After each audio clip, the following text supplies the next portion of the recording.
How long are nerves? Nerves, optic nerves we see when it pulls out of its head to make music, are much longer than you think.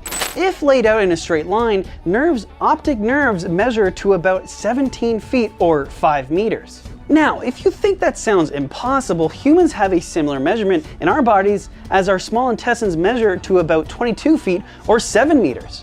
Which mouth does Eure use when eating? Now, you might be shocked to hear this, but they actually use both mouths. Treats first enter the bigger mouth where it grinds up the treats into crumbs, and then once that is done, the smaller mouth is the one that actually does the ingesting of the treats. Another cool fact about Eure's bigger mouth is that it actually acts like a filter. You see, Eureks are picky eaters at times and like treats pretty plain. For example, when eating a cupcake, the bigger mouth is able to filter out the sprinkles so they can spit them out afterwards. T-Rex's jaw and feet do resemble excavators. This does mean that T-Rexes are great when tackling a construction project, especially when it comes to digging.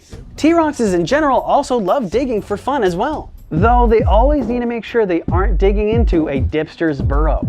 How are sponge and toe jammer able to think and essentially live if they don't have a brain or internal organs? Just like the species of jellyfish we find here in the human world, toe jammer and sponge possesses a net of nerves instead of a brain. So think of it as, instead of having one central brain, their brain, in a sense, is spread out all throughout their body, allowing them to move, feel, and of course, sing like any other monster.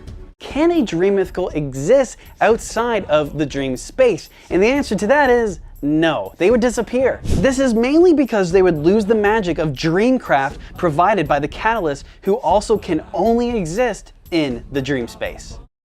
Can Eure attach itself to anything, or does it have to be organic? And if so, can it attach itself to other monsters? Firstly, to answer the question of if a Eure can attach to anything, no, it has to attach to something organic, as these parasitic vines are symbiotic in nature.